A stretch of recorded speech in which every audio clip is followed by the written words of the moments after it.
Voilà, je voudrais remercier Patrice Bourriche d'avoir accepté notre invitation. Nous sommes réellement ravis de l'avoir aujourd'hui parmi nous. Il nous vient tout droit du Méridien, de l'autre côté, en région parisienne. Donc merci beaucoup à toi. Et je vous laisse... il va vous introduire dans l'astrologie secrète et je le laisse tout de suite vous expliquer de quoi il s'agit. Bonjour à tous et merci d'être venus si nombreux pour cette conférence. Donc l'histoire secrète de l'astrologie doit être sue de tous. Donc l'intérêt justement d'organiser cette conférence est que les peuples doivent aujourd'hui connaître la réalité relative au signe du zodiaque. Il existe une supercherie à ce sujet et il convient justement d'en expliquer les origines. Donc ce pourquoi nous allons à travers ce diaporama comprendre la réalité de l'histoire de l'astrologie. Voilà.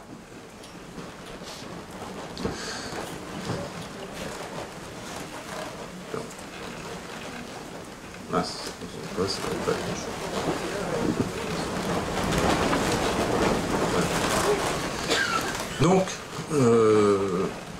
afin de comprendre, donc, comme je vous le disais, les origines de la supercherie des faux signes du zodiaque, il convient de revenir aux racines de l'histoire de l'astrologie. Et donc, pour ce faire, nous allons explorer l'histoire à travers 5 grandes périodes géohistoriques. Donc, la première qui est préhistorique et qui concerne tous les continents. La deuxième qui est mésopotamienne, donc post-3e millénaire avant Jésus-Christ. La troisième qui est gréco-romaine et qui est post-3e siècle avant Jésus-Christ. La quatrième qui est arabo-persane, qui est post-7e siècle de notre ère. Et la cinquième qui est occidentale, post-12e siècle de notre ère également. Donc, au niveau préhistorique, nous avons des traces évidemment archéologiques qui nous permettent de constater qu'il existait déjà des bestiaires célestes, notamment évidemment dans les grottes, comme celle de Lascaux, où nous avons des représentations qui indiquent que les hommes préhistoriques illustraient déjà le ciel par des entités animales. Donc comme on peut le voir ici avec le taureau, qui ressemble à s'y méprendre à celui qui est dessiné encore de nos jours à travers les points reliant les étoiles de cette constellation. Donc on voit bien en retrait du taureau des petits points donc, sur le schéma de Lascaux qui correspondent aux Pléiades.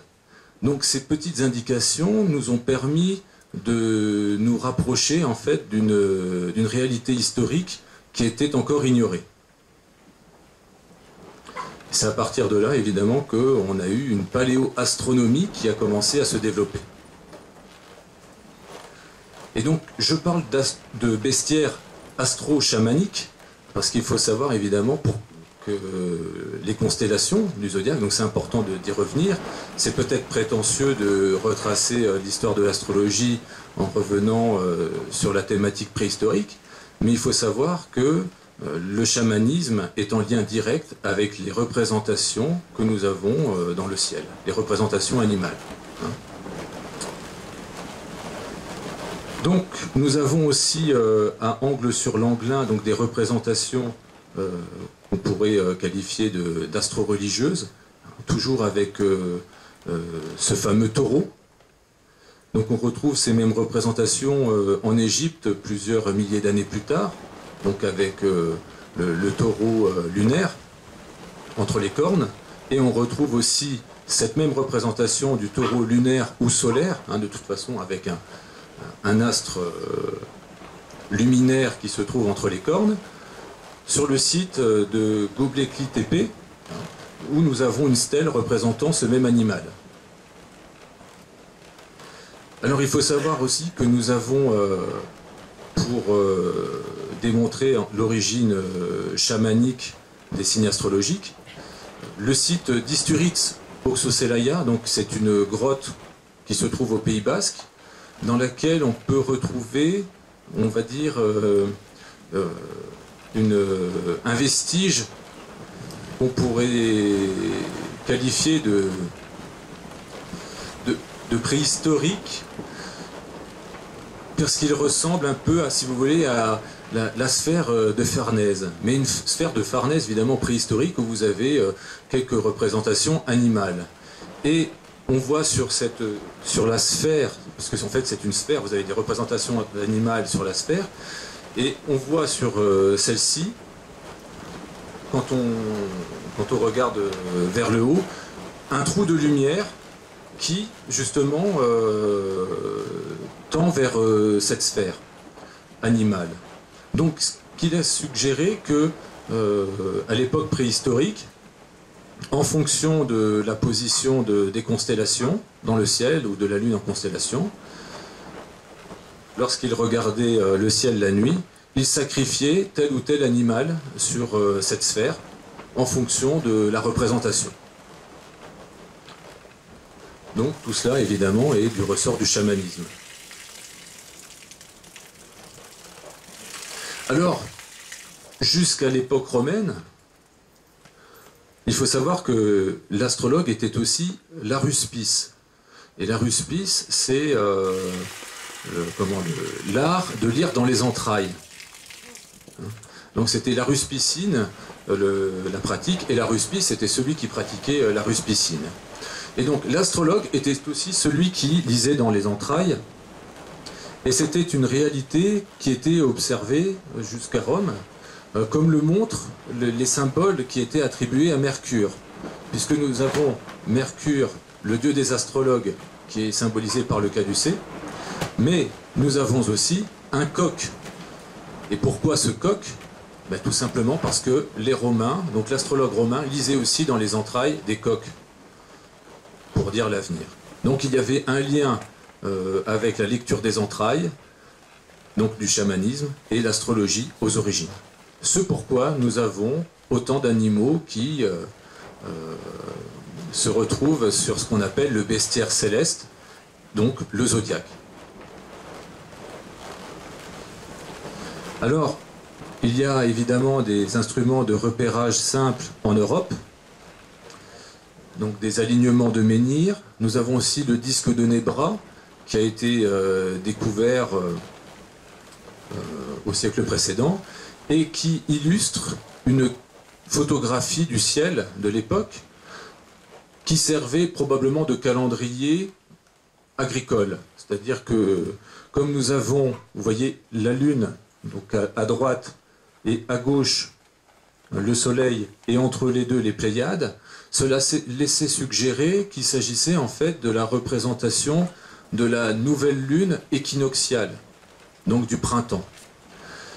Et donc cette symbolique devait justement être transmise d'année en année afin de pouvoir se repérer donc pour ces civilisations et comprendre à quel moment justement il fallait redémarrer les cultures, etc. Donc c'était un marqueur temporel, une photographie du temps.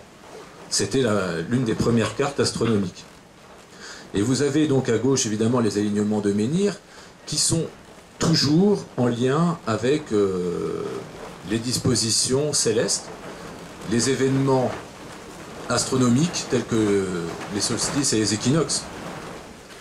Donc il y a toujours, si vous voulez, un lien entre la Terre et le ciel et aussi des marqueurs qui étaient bien plus anciens. Mais ça, c'est pour l'Europe. Parce que déjà, en Mésopotamie, à la même époque, on développait des instruments de repérage mathématiques complexes associés à des présages, ce qui n'était pas évidemment le cas en Europe à cette époque. Donc vous avez ici l'illustration de la tablette de Vénus du roi Amisabuca, qui date du XVIIe siècle avant Jésus-Christ. Donc dès cette période, on commençait à créer des règles astrologiques, des règles prédictives. Donc certaines de ces tablettes indiquaient par exemple que lorsque Vénus se trouvait en conjonction avec Jupiter dans la constellation de la Balance, il y arriverait une discorde, etc. Bon, il y avait déjà différents présages qui étaient indiqués dans ces tablettes. Donc ce qui démontre que la civilisation mésopotamienne était déjà bien avancée au niveau astrologique. C'est d'ailleurs le principal berceau de ce savoir. Alors ici, vous avez les différentes représentations que nous avons retrouvées en Mésopotamie. Donc vous avez à gauche la représentation d'Orion avec le taureau et Enkidu. Et en fait, c'était, si vous voulez, la représentation de l'épopée de Gilgamesh, puisque c'était en fait des constellations personnifiées. Et on les voit justement, ce sont celles en fait dont nous avons hérité en général. Vous avez aussi au milieu le Verseau, donc, et l'oiseau Anzu. Vous avez ensuite à droite la déesse Inanna, qui était la déesse Ishtar associée à Vénus, mais aussi à la constellation de la Vierge, parce que vous pouvez voir que celle-ci chevauche avec ses serres deux lions. Vous voyez? Et donc ce qui rappelle évidemment que la constellation de la Vierge succède à celle du lion dans le zodiaque. Ensuite, en bas à gauche, vous avez la constellation, donc la représentation du dessin du Capricorne. C'est l'une des toutes premières de l'histoire que nous avons retrouvée sur un kuduru. Et les kudurus étaient des stèles contractuelles sur lesquelles étaient représentées différentes divinités célestes.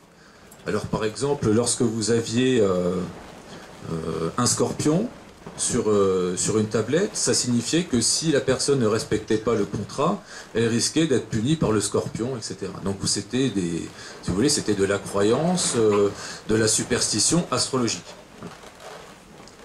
Vous avez aussi en bas à droite la représentation du Sagittaire, la plus ancienne qui nous est parvenue, où vous voyez justement ce centaure archer avec ses ailes, mais aussi associé au Scorpion, encore une fois la constellation du Scorpion, sous son corps, vous voyez. Voilà.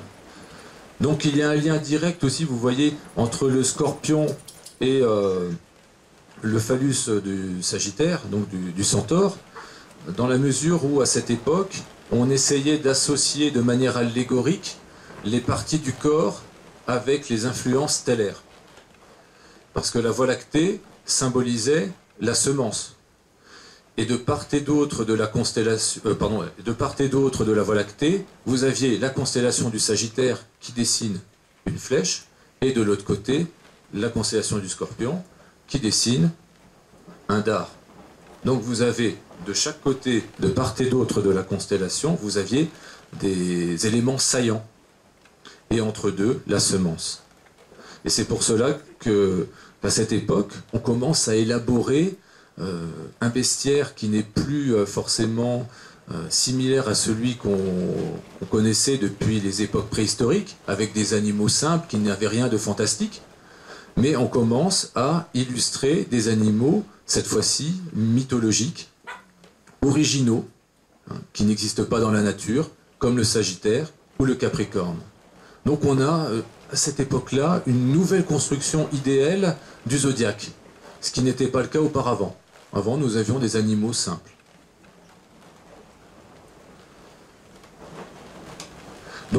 si vous voulez, toute cette période-là, qui s'écoule du XIIe siècle au IIe siècle avant Jésus-Christ, sera le théâtre de la construction des règles de l'astrologie.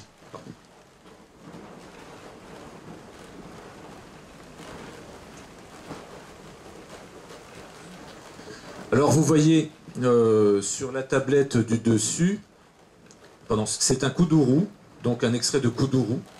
C'est pas une tablette, donc c'est un kuduru. Donc c'est un morceau de stèle qui est assez dégradé, mais sur lequel on peut distinguer l'hydre femelle, qui est une constellation toujours évidemment, qui nous est parvenue, le Capricorne. Vous avez également une tortue qui était à cette époque, qui dessinait à l'époque les étoiles de la constellation du Cancer. Le Cancer est venu après. Donc avant que ça devienne un crabe, c'était une tortue.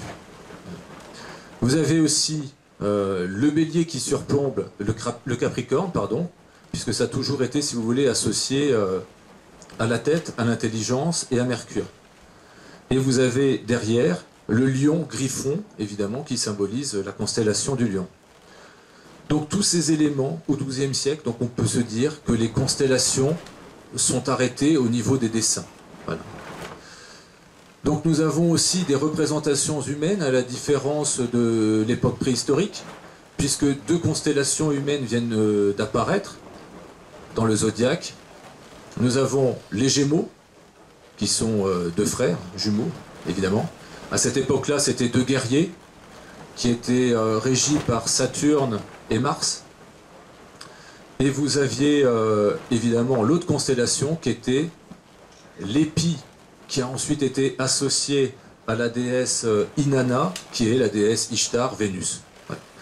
Et donc d'ailleurs, c'est la seule représentation féminine du zodiaque. C'est la constellation donc de la Vierge. Et vous avez en dessous une tablette qui date du IIe siècle avant Jésus-Christ, une tablette qui vient d'Uruk, donc au sud de la Mésopotamie. Et cette tablette montre que, à cette époque, où les Chaldéo-Séleucides gouvernaient, donc les Séleucides, pour rappeler, ils sont originaires de Grèce, donc c'était des Grecs qui avaient envahi la Mésopotamie.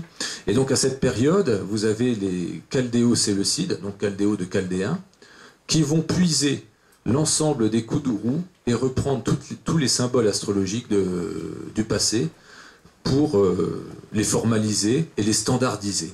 C'est pour cela que vous avez sur cette tablette, par exemple, d'exaltation de Jupiter, vous voyez le lion et l'hydre femelle, qui étaient des constellations créées donc 10 siècles auparavant. Ensuite, l'intérêt aussi, c'est de se représenter les différents berceaux mésopotamiens de l'astrologie entre le 9e siècle et le 3e siècle avant notre ère. Donc on observe qu'il y a eu plusieurs, évidemment, pôles de développement de l'astrologie. S'il y avait eu évidemment des présages dès le 2e millénaire avant notre ère, entre le 2e et le 1er millénaire avant notre ère, au sujet de Vénus, de Jupiter et différentes planètes du système solaire, par rapport aux étoiles, et jamais par rapport aux saisons, c'est seulement à partir du 1er millénaire avant notre ère que les règles de l'astrologie vont se formaliser. C'est-à-dire que tous les anciens écrits vont être capitalisés dans des bibliothèques d'Assyrie et vont donner naissance aux règles de l'astrologie telles qu'on les connaît aujourd'hui, avec les caractéristiques des signes du zodiaque. Donc l'un des premiers pôles astrologiques est celui de Ninive, où furent développées les exaltations. Peut-être que vous connaissez en astrologie les exaltations de certaines planètes en signes. Eh bien c'est dans cette ville de Ninive qu'elles sont apparues, dans le cadre de l'inauguration du temple de Nabu, qui est le temple de Mercure, qui était le dieu suprême à l'époque de l'Assyrie. Et donc c'est en 786 avant Jésus-Christ que furent développés justement ces concepts d'exaltation. Donc plaçant Jupiter en exaltation en Cancer, la Lune en Taureau, etc. Donc Saturne en Balance. Donc on a commencé à avoir, si vous voulez, des proto-maîtrises. Chaque signe commençait à avoir une maîtrise astrologique, ce qui n'était pas le cas avant. Et là, on commence à voir apparaître de nouveaux concepts. Ensuite, vous avez une période qui est babylonienne, où vous allez avoir à 6 parts le développement de planisphères célestes et terrestres. Tandis que Babylone reste un centre politico-religieux important, vous allez avoir aussi le développement du temps des Achéménides, de l'horoscope individuel. Donc là, on est plutôt à l'époque du 5e siècle avant Jésus-Christ. Donc le premier horoscope individuel date de cette époque. Et ensuite, à l'époque séleucide, donc à l'époque, on va dire, gréco-babylonienne, le zodiaque moderne est enfin créé, donc avec les fameuses tablettes que je vous ai montrées. Donc c'est vraiment par étapes que le zodiaque va se construire. Et d'ailleurs, les signes ne seront pas forcément standardisés en fonction des écoles astrologiques. Parce que durant plusieurs siècles, vous aurez des écoles qui vont dire que le secteur alloué aux poissons est plutôt régi par des oiseaux, donc ce sera des oiseaux, les fameux oiseaux bibliques que nous avons, donc l'hirondelle et la colombe, à la place des poissons, et d'autres écoles vont développer le concept de l'hirondelle et du poisson. Donc à chaque fois, on va changer jusqu'à la fin, jusqu'à standardiser à l'époque, on va dire romaine, et créer une seule et unique symbolique, les poissons, en lieu et place des deux oiseaux bibliques. Alors ici, vous avez aussi une première étape de délimitation du zodiaque avec les maisons et les signes. Donc tout ceci se passe au 7e siècle avant Jésus-Christ. Alors vous avez beaucoup de personnes défendant le zodiaque tropical, hein, tel qu'il est utilisé aujourd'hui par la majorité des Occidentaux, qui prétendent que le zodiaque des saisons a toujours été celui qui était utilisé aux origines. Alors qu'en réalité, ce n'est pas le cas. On peut voir par exemple sur le document de droite que le premier zodiaque circulaire que nous avons découvert à 6 parts avait savamment délimité les constellations et les étoiles, pour que chaque étoile maîtresse reste dans son secteur céleste. Donc par exemple, nous avions les étoiles des Gémeaux, Castor et Pollux, qui se trouvaient bien à l'intérieur de la case Gémeaux. Nous avions, pareil pour la constellation du Cancer, les étoiles qui se trouvaient dans cette constellation qui y restaient. Idem pour le Lion, la Vierge, etc.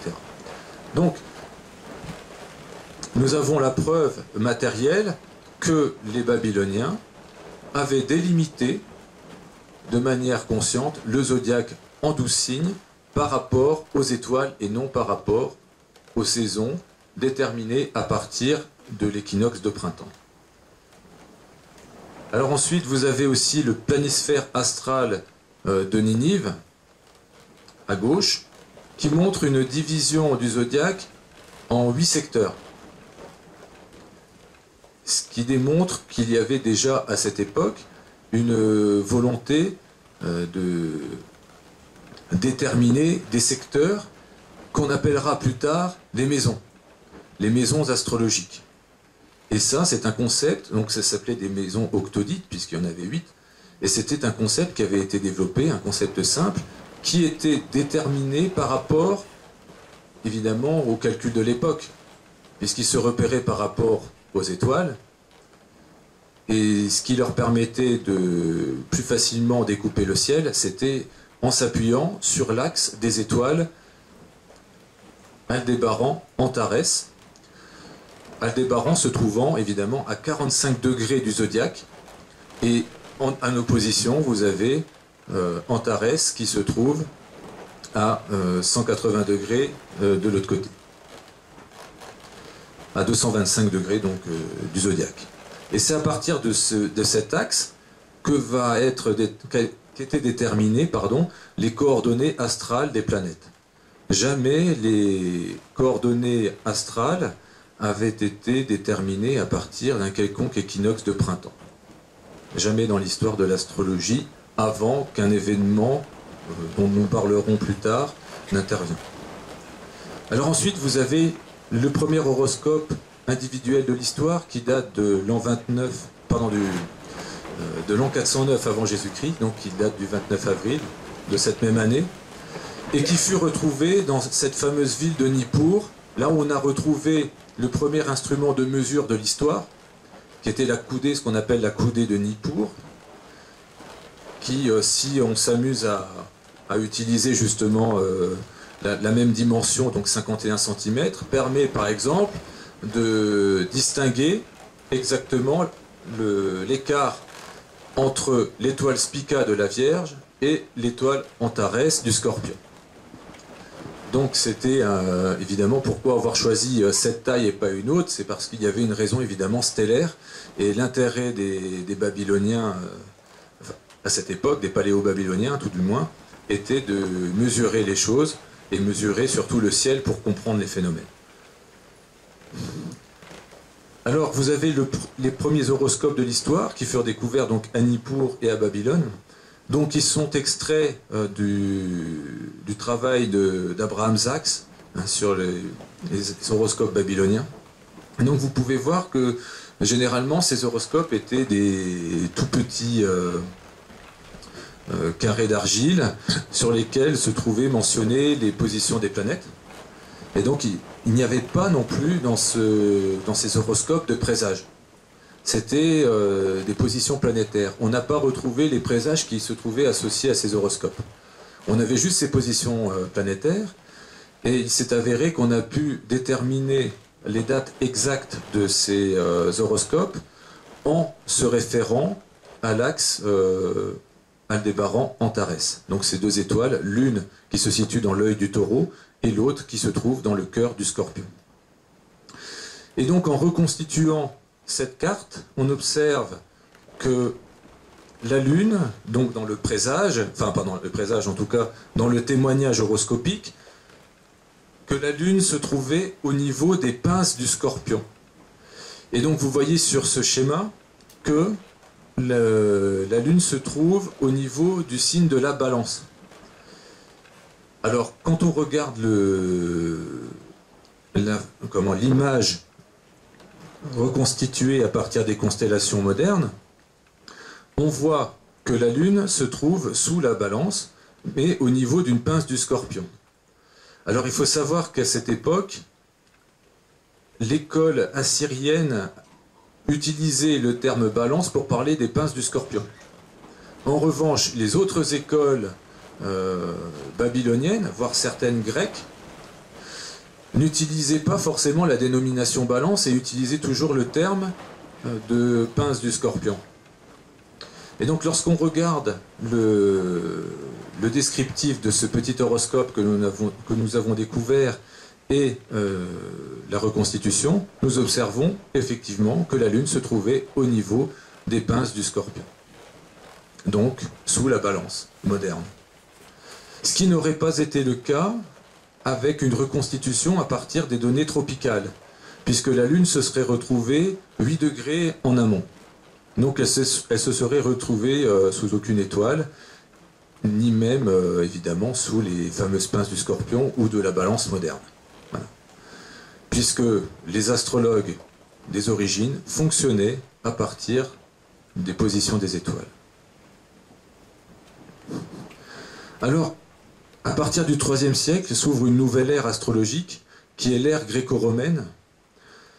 Donc c'est l'invasion grecque de la Babylonie qui va conduire à l'imposition d'un nouveau paradigme astrologique. Alors la dernière étoile des Poissons va devenir le déclencheur de l'équinoxe de printemps dans la pensée grecque. Donc elle est positionnée donc à 8 degrés sur la tablette chaldéo-babylonienne, c'est-à-dire que dans leur vision des choses, les phénomènes stellaires, en tout cas célestes, ne peuvent être provoqués que par les étoiles. Et donc, dans leur vision des choses, l'équinoxe de printemps doit trouver pour détonateur une étoile, et cette étoile sera l'étoile Alricha. Et pourquoi l'étoile Alricha? Parce que c'est la dernière étoile des poissons, et avant, c'était aussi la première étoile du bélier, parce qu'elle se situait au niveau de la patte du bélier. Aujourd'hui, elle n'est pas reconstituée comme telle, mais sur l'atlas de Farnèse, par exemple, vous verrez que le nœud de la corde qui constitue l'étoile Alricha et la patte du bélier sont liés. Aujourd'hui, évidemment, dans les représentations modernes, ce n'est plus le cas, mais à l'époque, ça l'était. Et donc, ce qui explique pourquoi, évidemment, cette étoile servait de détonateur, parce qu'on changeait de signe. Alors, ce 8e degré lié à l'équinoxe de printemps avait pour origine une tablette qui datait de l'époque chaldéo-babylonienne, donc avant l'invasion grecque, et sur laquelle on voyait positionner l'équinoxe de printemps à 8 degrés bélier. Donc les Grecs se sont dit, si l'équinoxe de printemps démarre à 8 degrés bélier, il faut l'associer à une étoile du bélier, puisque ça doit être l'étoile qui actionne le phénomène d'équinoxe. Et c'est à partir de là que nous avons découvert, où nous avons pu reconstruire tous les horoscopes de l'Antiquité, avec ce décalage entre 5 et 8 degrés en fonction des périodes de calcul des horoscopes. Donc c'était une nouvelle méthode qui fut imposée par les Grecs, mais toujours sur la base du stellaire, même s'il y avait évidemment un écho saisonnier par rapport à l'équinoxe de printemps. L'essentiel, c'était que le zodiaque débute toujours par le bélier et par une étoile matérialisée. Alors, comme je vous disais, les règles et les présages astrologiques donc, vont vraiment se développer entre le 4e et le 2e siècle avant Jésus-Christ, avec les différentes tablettes qui nous sont parvenues, comme celle de la tablette astrologique d'exaltation de Mercure, que nous avons retrouvée aussi à Uruk. Et nous voyons qu'elle se situe entre le Corbeau et l'épi de la Vierge. Le Corbeau, ça vous dit quelque chose en constellation, en signe du zodiaque?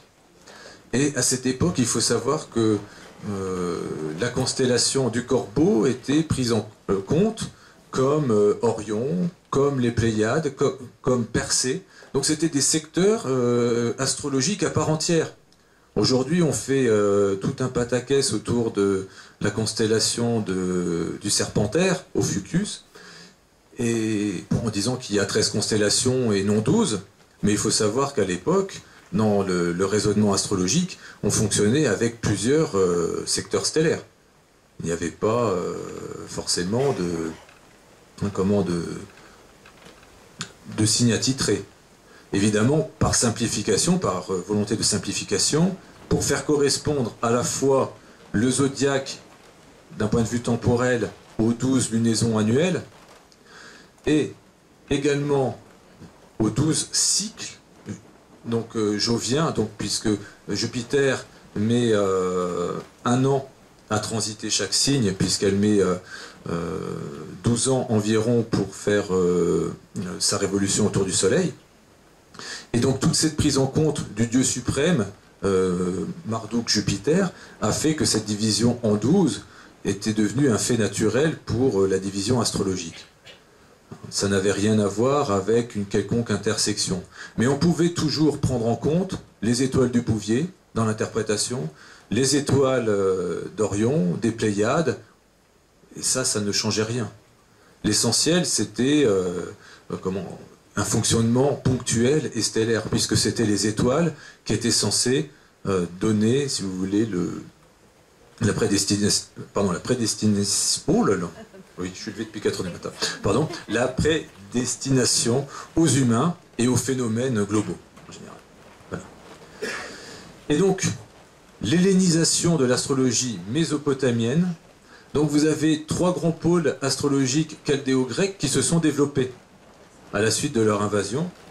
Donc vous avez évidemment le pôle incontournable d'Uruk, mais vous allez avoir aussi celui d'Antioche et ensuite de Rhodes.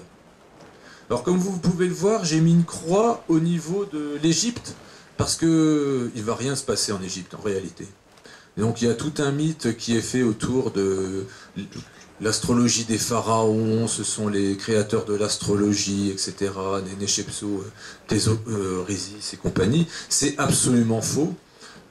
Tout vient de Babylonie. Comme vous avez pu le voir, tous les animaux fantastiques, les sagittaires, les capricornes, etc., tout vient de Babylonie. Et donc, ils vont trouver refuge essentiellement sur l'île de Rhodes. Et donc, vous allez avoir deux pôles ensuite qui vont vraiment se détacher une fois que celui d'Uruk va être dévasté au IIe siècle, hein, donc à l'époque des Parthes. D'ailleurs, ces fameuses tablettes que vous avez vues, les tablettes d'exaltation d'Uruk, avaient des traces de brûlure qui montraient que ces sites avaient été incendiés. Hein, donc il y a eu des traces de destruction et d'incendie sur ces tablettes qui ont permis de dater la disparition de ce pôle de recherche astrologique majeur. Donc c'est surtout à Antioche qu'ils vont trouver refuge et à Rhodes. Alors, pour avoir plus de précision et de confirmation de cette réalité, on peut voir que nous avons une lignée importante d'astrologues et d'astronomes hellénistiques qui étaient chaldéo-séleucides, syriens et rhodiens. Donc nous avons eu Bérose au IIIe siècle avant Jésus-Christ, Hipparque au IIe siècle avant Jésus-Christ, Géminos de Rhodes, comme son nom l'indique, au IIe siècle avant Jésus-Christ, Posidonios d'Apamée, le père de la fameuse machine denticitaire, dont nous parlerons après, au 1er siècle avant Jésus-Christ, Manilius d'Antioche, 1er siècle avant Jésus-Christ, Marcus Manilius, qui était son fils, qui est né cette fois-ci, lui, sur la péninsule italienne, Thrasyllus, qui était un descendant des astrologues syriens, et qui est né à Rome, Claudius Babilus, qui est le fils de Thrasyllus, et Vétus Valens, qui est encore une fois un Syrien d'Antioche. Donc vous aviez toute cette lignée d'astrologues qui étaient originaires de la Syrie romaine, ou grecque évidemment à l'époque grecque, mais surtout la Syrie romaine, et ensuite de Rhodes. Alors évidemment vous n'avez aucun astrologue mythique de l'époque qui était originaire de l'Égypte, à part évidemment Ptolémée, qui sera aussi contemporain de Vétus Valens. Alors, la machine denticitaire de Rhodes, conçue par Posidonios d'Apamée, Apamée qui se trouvait en territoire séleucide et qui est devenu ensuite, qui appartenait à la Syrie romaine. Donc vous avez, qui était en conflit aussi avec les Parthes à cette époque, donc vous aviez dans cette machine denticitaire l'origine babylonienne des mathématiques grecques, puisqu'il s'est avéré que des chercheurs américains ont tenté de reconstituer cette machine, comme vous pouvez le voir, à droite. Et il s'est avéré que les calculs qui avaient permis de déterminer les rouages de ce mécanisme, de cette machine denticitaire, avaient été à partir de calculs babyloniens, et non de calculs égyptiens. Ce qui démontre que les astrologues originaires de Syrie et originaires de Rhodes étaient formés par des mathématiques babyloniennes. Et en fait, ils ont conçu cette machine à partir d'un capital mathématique qui avait été évidemment, on va dire, sauvegardé, préservé sur des tablettes. Donc tous les éphémérides qui avaient été utilisés par les Babyloniens depuis plusieurs siècles, par les Mésopotamiens, donc les différentes civilisations, ont été capitalisés par les Chaldéo-Séleucides, qui ont ensuite utiliser justement ces calculs pour concevoir leur machine. Alors comme vous le voyez, c'est une machine qui fonctionnait avec une manivelle, vous voyez, sur la droite. Donc il suffisait de tourner pour savoir, par exemple, lorsque vous aviez la position de telle planète à tel endroit, eh bien vous tourniez, vous aviez les autres, et ainsi de suite. Donc c'était le premier calculateur astronomique de l'histoire. Et donc cette machine qui devait former les astrologues romains fut perdue durant une tempête, et ce qui a ruiné plusieurs dizaines de siècles de mathématiques, hein, puisqu'il a fallu attendre plusieurs siècles avant que l'on puisse refaire ce genre de procédé, donc à travers les fameuses horloges astronomiques que l'on retrouve dans certaines églises ou sur certains parements de villes. Voilà. Donc il y a aussi un point important qui démontre l'origine gréco-romaine de l'astrologie, c'est ce fameux zodiaque de Dendera, que vous avez peut-être déjà entendu parler, donc qui se trouve au musée du Louvre. Et ce zodiaque de Dendera, évidemment, a alimenté beaucoup d'histoires au niveau de son origine. Nombreux ont vu d'ailleurs que ce zodiaque représentait la carte du ciel du 21 décembre 2012, hein, annonçant la fin du monde ou le changement, voilà. Et donc, en réalité, il s'agissait tout simplement de la carte du ciel, enfin d'un horoscope d'une nativité romaine qui était née justement au bout de 7 mois. Et il s'agissait ni plus ni moins de l'horoscope de Thrasyllus, qui était le père de Balbillus. Alors évidemment ce sont des noms, mais il faut savoir que Thrasyllus était l'astrologue en chef de Tibère, qui avait restauré le temple où allait se trouver le zodiaque de Dendera, et Balbillus, qui était le fils de Thrasyllus, était l'astrologue de Néron, et Balbillus était également le préfet d'Égypte à cette époque, entre l'an 55 et l'an 59 de notre ère. Et c'est à cette époque que fut justement conçu ce fameux zodiaque à partir de l'horoscope de son père qu'il avait précieusement gardé. On a retrouvé dans les archives en effet de Balbillus des horoscopes qui dataient du 1er siècle d'avant Jésus-Christ. Et sachant que l'horoscope de Dendera représentait des positions du 1er siècle avant Jésus-Christ, il était très facile par la suite de constater que ce zodiaque était en réalité un vestige familial. Donc pour le reconstituer ce zodiaque, c'était simple. Il y avait des symboles qui étaient représentés comme un symbole notamment d'éclipse qui pouvait être constitué.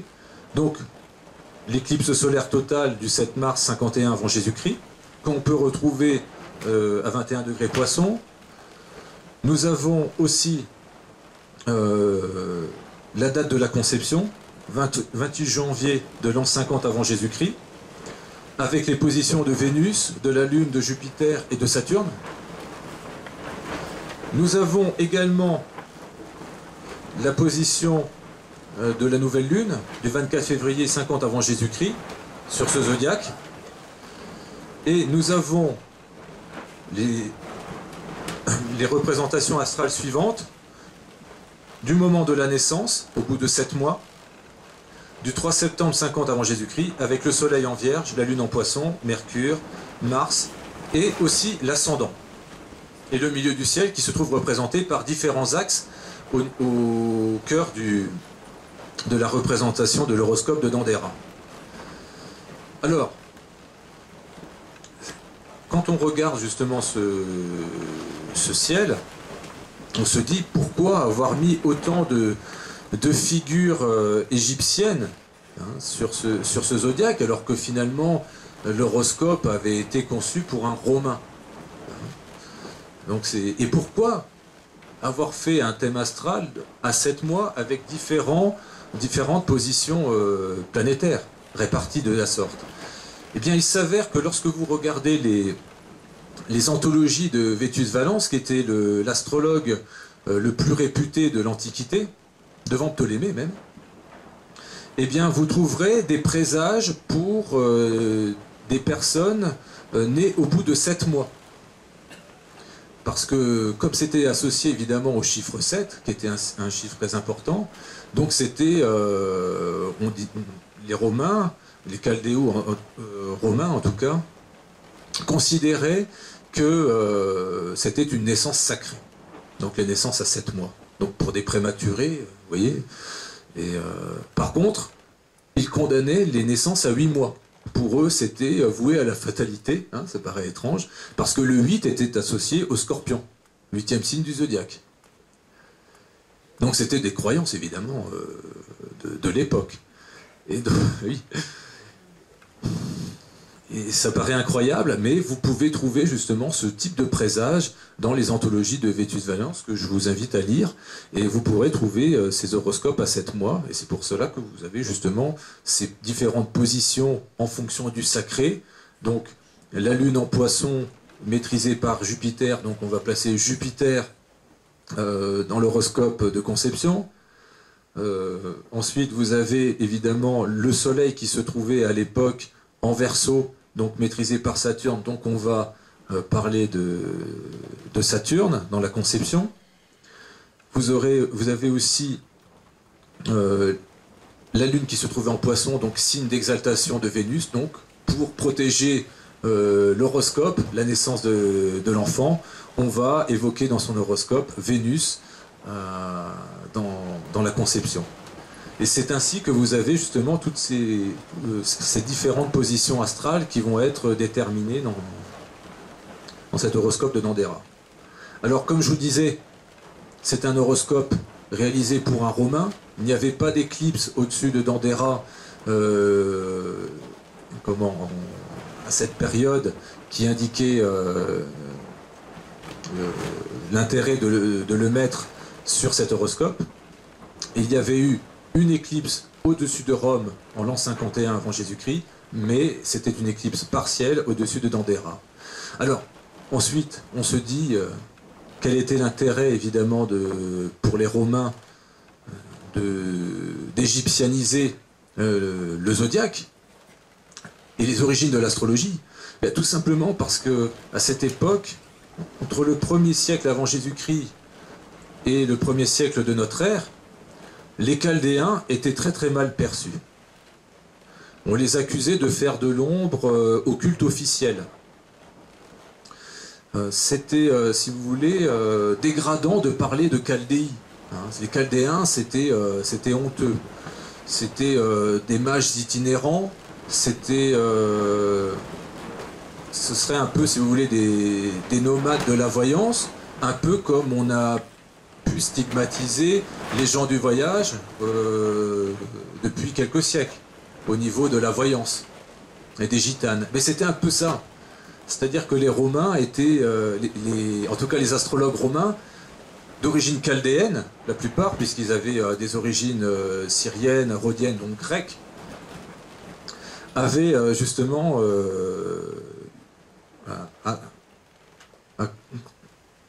diffusé justement cette mauvaise image, et l'objectif était de la transformer et de faire accepter une autre image de l'astrologie en la rendant égyptienne.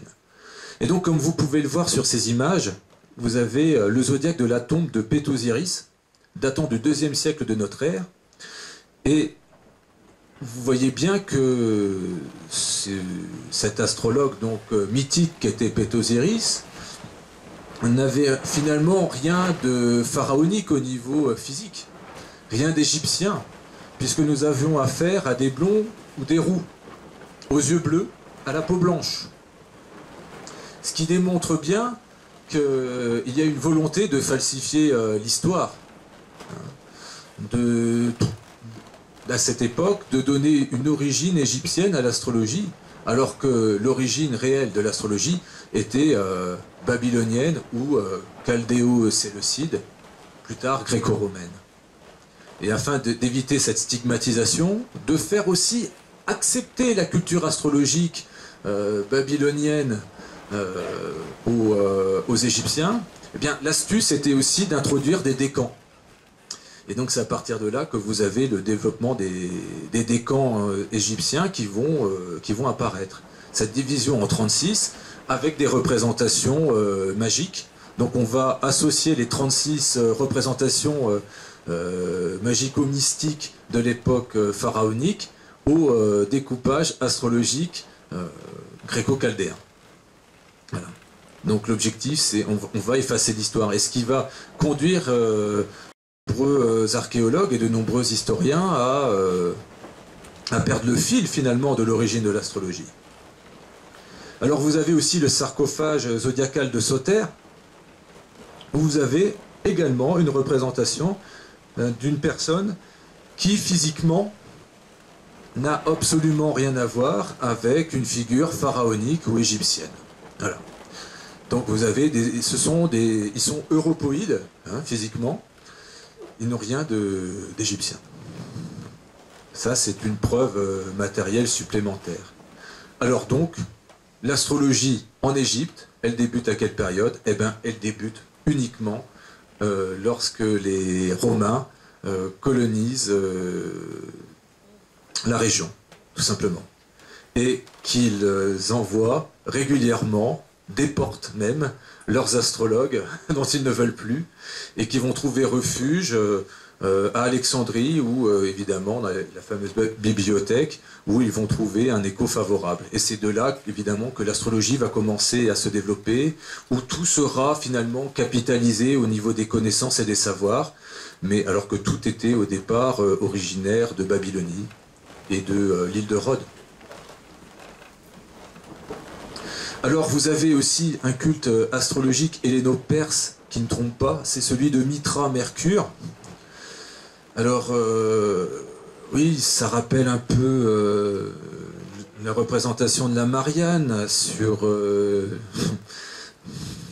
l'Arc de Triomphe, mais il ne faut pas s'y tromper, hein, il y a un lien direct, puisque c'est l'association de la Vierge, donc évidemment la Marianne, c'est l'analogie à la constellation de la Vierge, qui est maîtrisée par Mercure.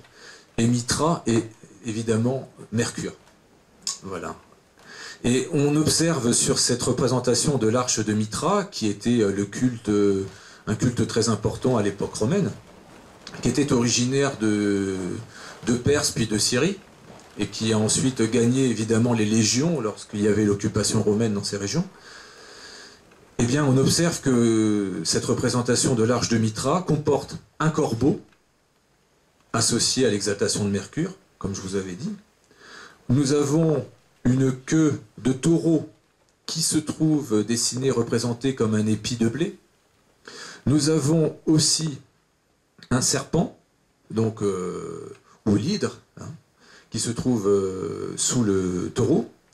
Nous avons le chien, donc Canis Major, Sirius, qui se trouve dans le secteur des Gémeaux, et le signe des Gémeaux étant lui aussi associé à Mercure, c'était logique de le trouver autour de ce taureau. Et vous avez le Scorpion, également, qui était associé évidemment au venin, donc à la médecine et à Mercure. Voilà. Donc si vous voulez, il y avait un véritable lien astro-mélothésique dans ces différentes représentations. Et vous avez l'œil du taureau sur votre gauche, qui, pourquoi cet œil du taureau? Ben, c'est celui qui représente l'étoile Aldébaran, que vous retrouvez dans les différents dessins des constellations. Donc, et vous avez autour le corbeau, hein, vous avez le chien, vous avez les pinces du scorpion, vous avez le serpent, des scolopendres aussi qui se trouvent autour de cet œil. Voilà. Vous avez ensuite le culte jovien du Christ antidécan, puisque peu de personnes sont au courant de cette histoire, mais le fameux nombre, 666, est associé au décan. À cette époque, du 1er siècle de notre ère, il y avait justement le culte des décans qui était promu par les Romains égyptianisants, donc sous Néron, qui commençaient à faire de l'ombre aux autres cultes. Donc on commençait à prier pour les décans et on disait qu'ils étaient au-dessus des signes du zodiaque.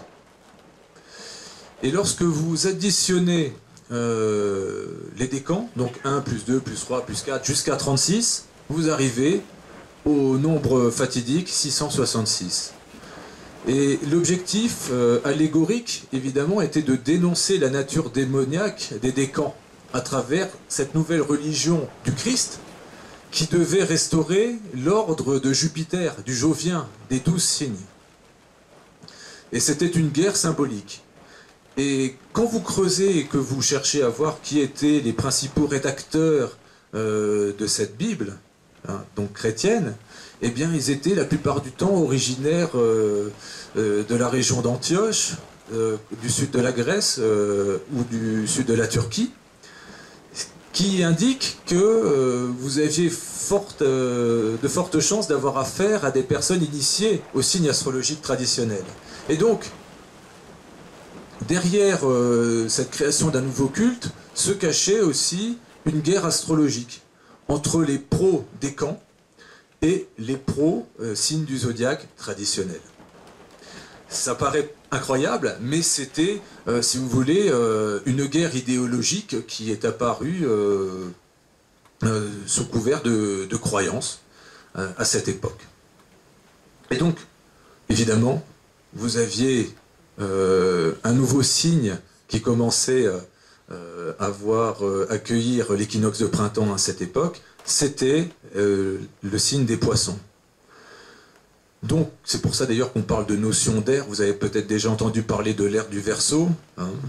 L'ère du Verseau débutera au mieux au XXIVe siècle de notre ère. Si on s'appuie sur du matériel stellaire, ce sera plutôt même au XXVIIe siècle de notre ère.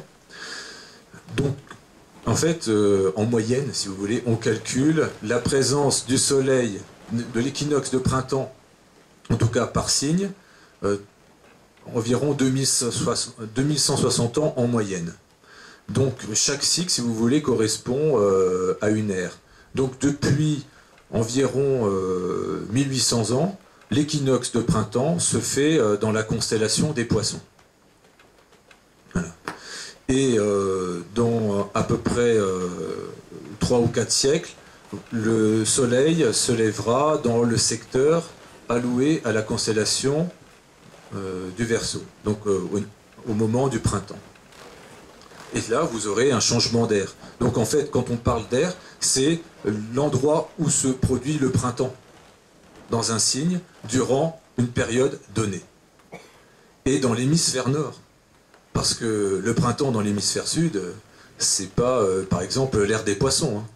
C'est l'ère de la Vierge. Et dans l'hémisphère sud, donc quand ce sera l'ère du Verseau, ce sera l'ère du Lion. Parce que les saisons sont inversées, puisque c'est un concept qui est à la fois stellaire, mais qui est repris par des saisonnologues. Donc, il faut pas l'oublier, hein. Mais au départ, c'est stellaire. Puisque là où vous aurez évidemment le printemps chez nous, dans l'hémisphère nord, avec le soleil en Verseau, vous aurez en même moment le soleil en Verseau, toujours, mais pour les habitants de l'hémisphère sud, ce sera l'automne. Donc ça n'aura plus de sens. Vous voyez, il faudra attendre 6 mois pour qu'ils aient une autre ère, en gros. Donc, vous avez cette consécration du symbole des poissons qui va être mise en avant par ce lever équinoxial dans la constellation éponyme. Donc c'est pour ça que vous allez avoir les chrétiens qui vont être associés aux poissons. Donc le baptême de l'eau, etc. Bon, tout cela va être associé au christianisme. C'est pour ça qu'on parle d'ailleurs, on associe l'ère des poissons au christianisme. Alors, justement, en parlant du phénomène de précession des équinoxes, puisque c'est de ça qu'on parle, c'est-à-dire que le Soleil, évidemment, ne reste pas, en tout cas par rapport à la Terre, quand on le regarde depuis la Terre, puisque le Soleil est fixe par définition, que c'est finalement notre planète qui tourne autour, contrairement à ce que prétendent les saisonnologues, d'après leur concept. Donc il faut savoir que le phénomène de précession des équinoxes fait évidemment déplacer cet équinoxe de quelques degrés par an. En tout cas de quelques minutes, et d'un degré tous les 72 ans plus, à peu près, en moyenne. Donc vous avez ce décalage qui est rétrograde, c'est-à-dire que avant l'ère des poissons, c'était l'ère du bélier. Et donc lorsqu'on regarde les différents horoscopes qui ont été calculés, on observe qu'aucun des horoscopes calculés avant le 9e siècle de notre ère, aucun horoscope n'a été calculé à partir du point vernal de l'équinoxe de printemps, où se produit l'équinoxe de printemps. Aucun. Donc là, c'est très clair. Puisqu'à chaque fois, vous avez l'écart en degrés. Vous voyez? Donc vous avez l'écart en degrés entre le point vernal, donc sur la gauche, et le point de départ du zodiaque. Et là, on observe qu'à chaque fois, en aucun cas, les horoscopes n'ont été calculés à partir du point vernal. Donc il n'y a jamais eu, si vous voulez, de bélier calculé à partir du 21 mars au moment de l'équinoxe de printemps. Ça n'a jamais existé dans l'astrologie des origines. Et pourtant, les descriptions qui sont utilisées pour décrire les signes astrologiques, pour faire de l'astrologie, sont héritées de la période de l'Antiquité et n'ont pas évolué au niveau des caractéristiques. Ce sont toujours les mêmes. Le bélier, c'est le signe de la guerre. Ça, c'était déterminé lorsque il y a plusieurs siècles avant que l'équinoxe ne se fasse à hauteur du 0 degré bélier, par exemple. Vénus en taureau, etc. Donc, tous ces concepts sont bien plus anciens. Alors, on passe justement à une quatrième période géohistorique, qui est la période arabo-persane. Elle est post-7e siècle, mais pour mieux comprendre cette période post-7e siècle, il convient d'évoquer aussi l'empire sassanide zoroastrien, qui était attaché à une croyance qui avait donné naissance à une pré-tropicalisation du zodiaque, c'est-à-dire un pré-calcul des horoscopes à partir de l'équinoxe de printemps. Donc, si vous voulez, ce sont les Perses sassanides qui ont introduit subrepticement ce concept d'astrologie saisonnière. Mais ils restaient tout de même attachés à l'étoile, c'est-à-dire que s'ils renouvelaient leurs éphémérides tous les 83 ans au rythme des conjonctions Jupiter-Soleil, donc ils faisaient ça tous les 83 ans, entre l'an 398 et l'an 564, ils le faisaient. Et donc ils mettaient à jour leurs éphémérides, et donc ce qui faisait décaler à chaque fois le point de départ du zodiaque, non plus dans les étoiles du Bélier, mais au niveau des étoiles des Poissons. Et à un moment donné, ils ont dû se dire qu'ils allaient un peu trop loin, que le zodiaque ne correspondait plus à la réalité stellaire, donc ils se sont arrêtés de faire ce système de mise à jour des éphémérides tous les 83 ans. Et c'est pour cela que les astrologues musulmans d'avant le califat d'Al-Mamoun au IXe siècle, s'appuyaient toujours sur les plus anciens calibrages stellairement cohérents pour eux. C'est-à-dire qu'ils avaient du mal à accepter, par exemple, que le calcul de Mars se faisait, la position de Mars se faisait déterminer, par exemple, dans le Taureau, alors qu'en réalité, il ne se trouvait pas en Taureau. Donc, ils cherchaient, si vous voulez, à se rapprocher le plus dans leur calcul de la réalité céleste, pour que ça corresponde aux étoiles des constellations. Et donc le dernier témoignage d'un thème astrologique sidéral date de l'an 791 de notre ère, donc. C'est un horoscope bagdadien qui fut réalisé par l'israélite Masha'Allah. C'est le dernier témoignage sidéral dans le monde musulman et plus largement dans le monde occidental, puisque avant, quelques siècles avant, certains auteurs comme Rhétorius utilisaient le zodiaque sidéral en positionnant les étoiles dans les bonnes constellations jusqu'au 7e siècle. Et ensuite, on a eu une disparition de l'horoscopie dans le monde gréco-romain, dans l'Empire byzantin. Les seuls qui continuaient à faire de l'astrologie, c'était dans le monde musulman. Mais jusqu'au 9e siècle, on pratiquait encore, au 8e siècle en tout cas, certainement, la pratique du zodiaque sidéral. Mince, évidemment. Alors,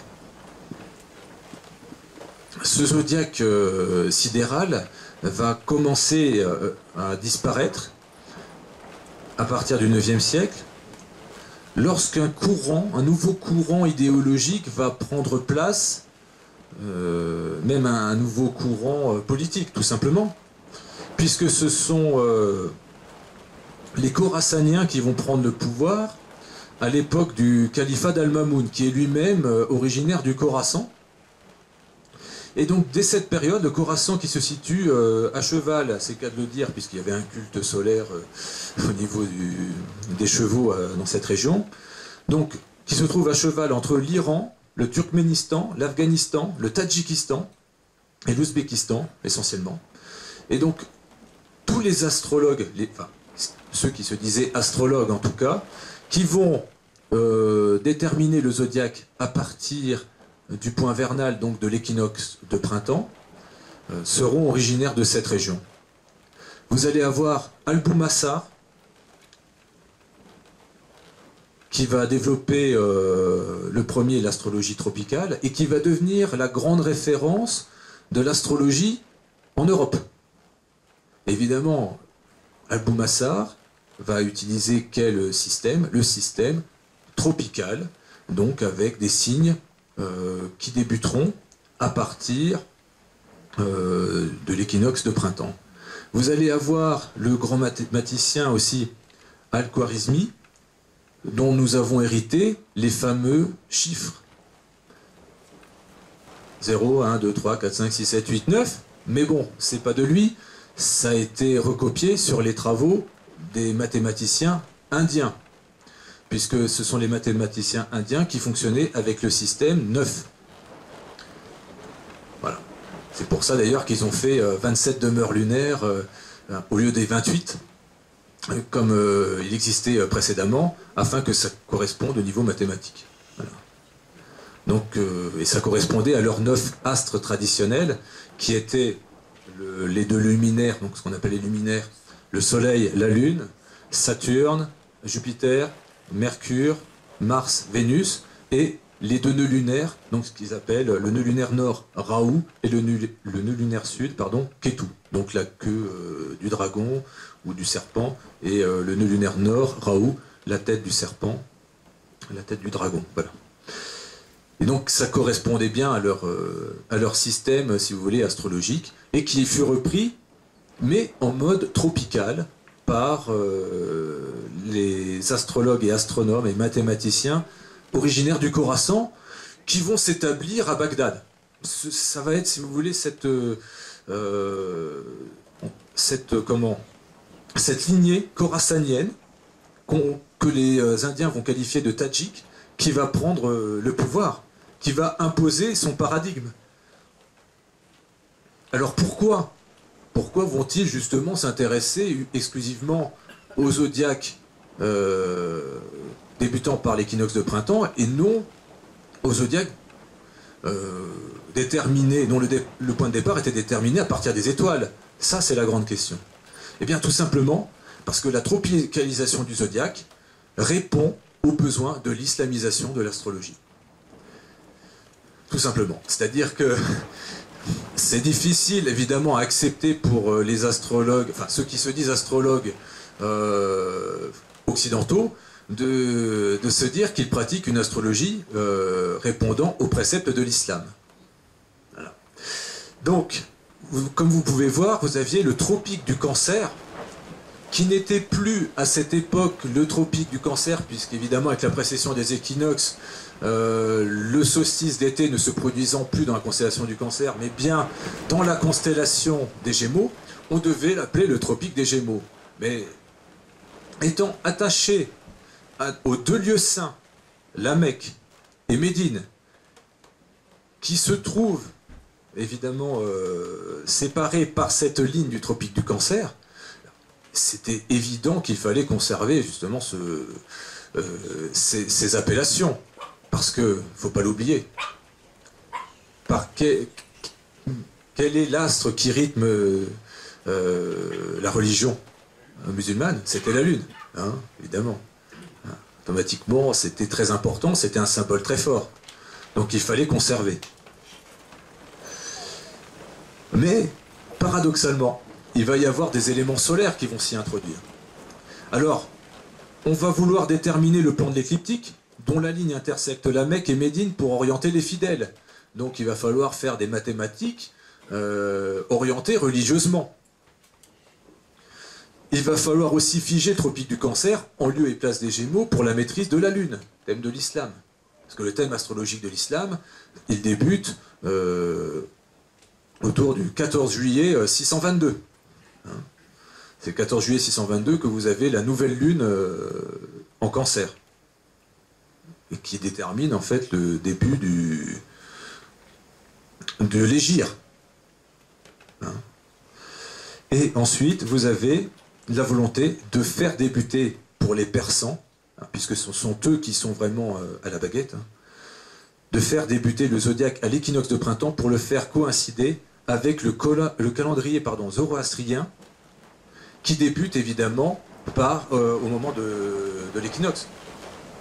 Donc, au lieu d'adapter leur calendrier à la réalité stellaire, ils vont adapter le zodiaque à leur calendrier. Donc, ils vont faire débuter leur calendrier et le zodiaque, donc le 21 mars, au moment où leur calendrier débute, et ils vont dire que c'est le 0 degré du Bélier. Et c'est à partir de là que vous allez avoir cette confusion entre saisons et signes astrologiques. Dès l'an 830, c'est terminé pour l'astrologie pratiquée de manière sidérale. On n'est plus dans l'astrologie, on est dans la saisonnologie, puisqu'on va commencer à prédire à partir non plus des étoiles, puisque l'étymologie d'astrologie, c'est évidemment le discours des astres et non des saisons. Et là, ce qu'on vous propose dans les magazines avec vos horoscopes, c'est le discours des saisons, donc la saisonnologie.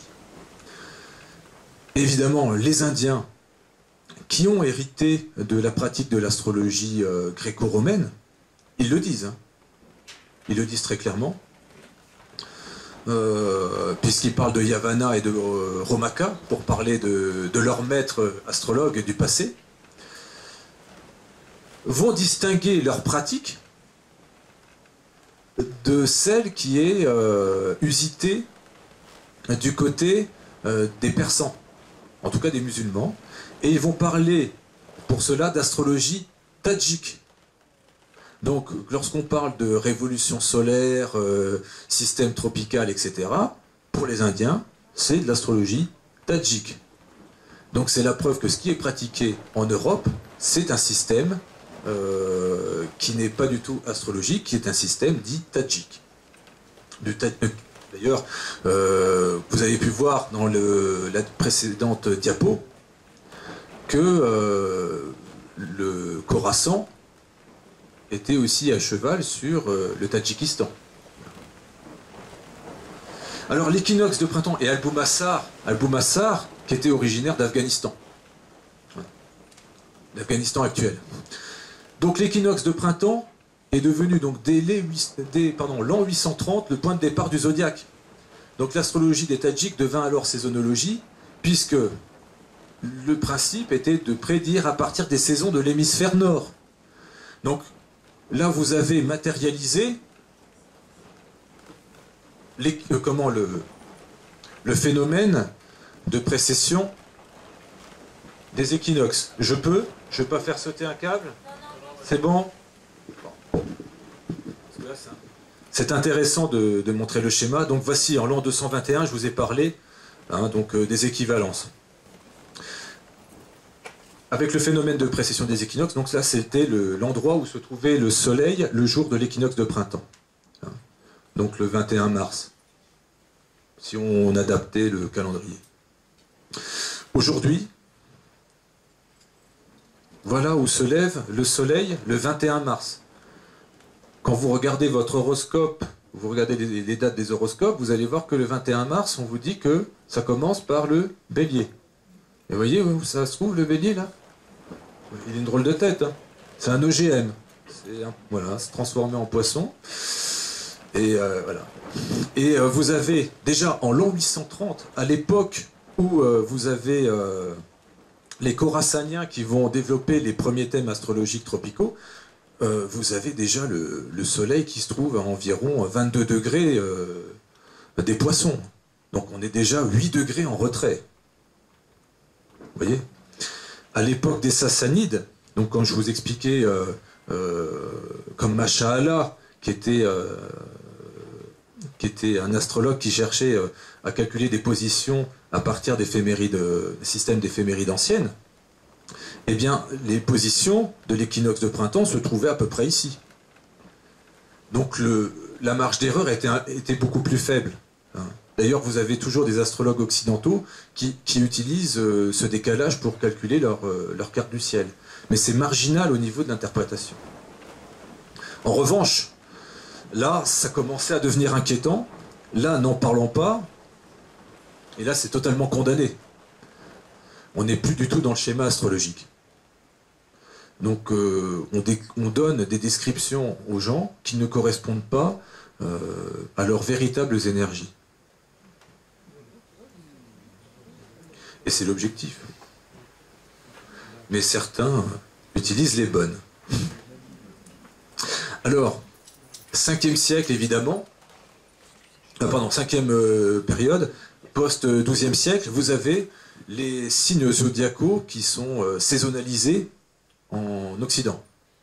Alors pourquoi, comment l'astrologie, la fausse astrologie, la saisonnologie, a pu traverser l'Occident de manière si simple? Comment les Occidentaux ont-ils pu adhérer à cette hérésie? Eh bien c'est simple. À l'époque où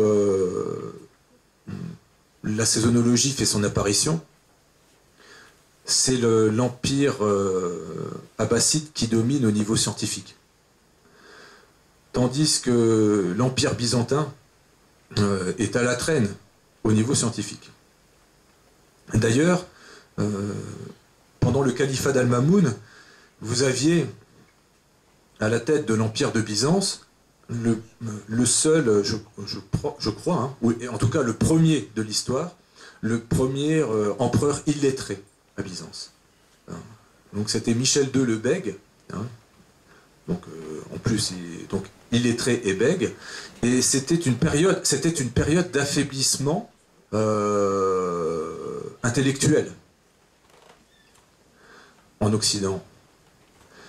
Et ce qui finalement a permis cette pénétration de manière assez simple de tout ce qui venait du monde musulman en matière scientifique. Tout était repris.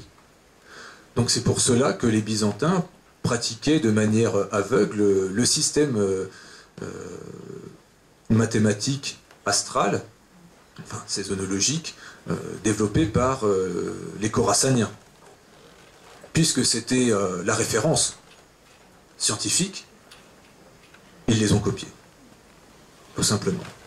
Et c'est comme ça que la saisonnologie a gagné évidemment l'Occident, notamment en Espagne, hein, à l'époque de l'Al-Andalus, hein, où vous aviez justement la plupart des scientifiques qui venaient de Bagdad et surtout de Syrie, qui étaient totalement fidèles à la saisonnologie et qui l'ont diffusée à travers l'Europe. À l'époque où Tolède était devenu un grand centre de traduction, tous les écrits saisonnologiques et même les données de Ptolémée calculées en mode saisonnologie datant de l'époque du 9e et 10e siècle étaient repris tels quels. Donc même les ouvrages étaient remaniés et traduits en latin ou en grec, voire en hébreu, hein, dès cette époque. Et donc ça a gagné, évidemment, l'erreur a gagné l'Occident, de cette manière. Alors, comme je vous le disais, Alboumassar, l'Afghan, khorassanien, est devenu la référence de l'astrologie dans le monde judéo-chrétien. Donc partout on le représentait, et il faut savoir que le livre de Flores, hein, donc les fleurs de l'astrologie comme on l'appelle, d'Alboumassar, était l'un des 3 premiers livres à être imprimé par Gutenberg. Ça faisait partie des livres les plus demandés, avec la Bible. Hein. Donc vous voyez, et vous aviez donc cette, si vous voulez, l'imprimerie, la naissance de l'imprimerie a favorisé la diffusion de cette erreur, sans que personne ne remette en cause des choses, puisque c'était le standard, puisque tout le monde le faisait, et que la plupart des... Enfin, on avait l'impression que tous les écrits des origines, de toute façon, relataient un système tropical. Donc comme c'était acquis par tous que le système astrologique était saisonnier, tout le monde le faisait de la sorte. C'était le standard. Alors vous avez, surtout durant la Renaissance, des figures marquantes de l'astrologie qui commencent à faire leur apparition, et ensuite, après la Renaissance. Donc vous avez Regiomontanus, celui qui va faire les calculs de domification, qui va introduire aussi les symboles planétaires restants. Normalement, c'est à partir de l'une de ces traductions d'impression de ces ouvrages qu'on va, par exemple, voir le Jupiter et le Saturne, puisque avant, évidemment, c'était des chiffres. Et quand vous regardez bien le symbole de Jupiter, ça se rapproche plus d'un 4 qu'autre chose, et Saturne d'un 5. Et donc c'est à partir de là que, comme c'était stylisé, on va les reprendre, 4 et 5, et ça va devenir le dessin de Jupiter et de Saturne. Vous allez avoir aussi Paracelse, qui va développer... bon, c'est très bien ce qu'il a fait. Hein. C'était très intéressant, c'est les concepts de macrocosme et de microcosme, une forme d'homéopathie astrologique, sauf que évidemment il utilisait le procédé saisonnologique, et donc lui-même n'a pas vécu très longtemps. Hein, il est mort de ses multiples maladies puisqu'il n'arrivait pas à se soigner. Il utilisait un mauvais référentiel. Vous avez eu Nostradamus aussi. Donc Nostradamus qui utilisait le faux zodiaque. Mais il faut savoir que Nostradamus utilisait l'astrologie pour se prémunir du bûcher. Hein, c'était un visionnaire, c'était quelqu'un qui avait des visions. D'ailleurs, très peu d'événements sont datés de sa part. On a le droit à 1792, on a le droit à 1609, qu'il a peut-être 1607 plutôt, qu'il a peut-être confondu avec 1616 en l'entendant dans ses transes. Mais vous avez 3 ou 4 dates chez Nostradamus. Normalement, le propre d'un astrologue, c'est de dater. Après, évidemment, entretenir le flou artistique, le flou poétique, plutôt, au niveau des prédictions, était justement un prétexte par rapport à ses visions et à ce qu'il entendait. Mais sinon, il était, si vous voulez, il n'était pas considéré comme un excellent astrologue. Vous aviez ensuite Jérôme Cardan, hein, donc Cardano, qui avait créé un nouveau système de voyance par visualisation des rites du front, Donc on commençait à faire au lieu des lignes de la main, vous aviez la lecture des lignes du front avec les différentes lignes planétaires. Donc c'était original. Il faisait de l'astrologie aussi. Il a voulu aussi introduire le concept des étoiles fixes. Le problème, c'était évidemment à partir du zodiaque tropical. Donc les positions, par exemple, vous trouviez Aldébaran dans les Gémeaux, l'œil du taureau dans les Gémeaux, ça n'avait plus rien à voir, ou l'étoile Castor et Pollux qui symbolise les deux jumeaux dans le signe du Cancer.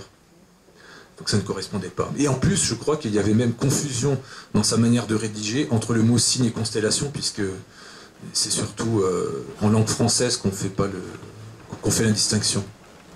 Parce qu'ailleurs, on utilise les mots latins. Vous avez remarqué? Donc en anglais, quand vous dites Aries, c'est bélier. Ça reste Aries en latin. Et eux ne font pas la distinction. Mais nous, en France, en langue française, on fait la distinction. On dit, ah, mais les signes, on les dit en français, hein, et les constellations, on les dit en latin. C'est pas pareil. Donc c'est encore un procédé, si vous voulez, pour enfumer les peuples. Hein. Et vous avez donc une conversion aveugle au tropicalisme dans le monde judéo-chrétien qui se fait aussi avec cette fameuse belle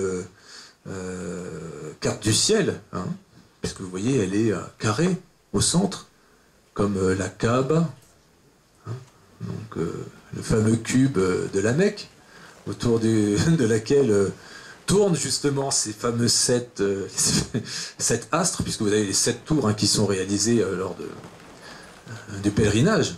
Eh bien, vous avez cette conversion qui s'est faite et qui n'est pas avouée par les saisonnologues occidentaux. Et vous avez ensuite les horloges saisonnologiques dont je vous parlais, hein.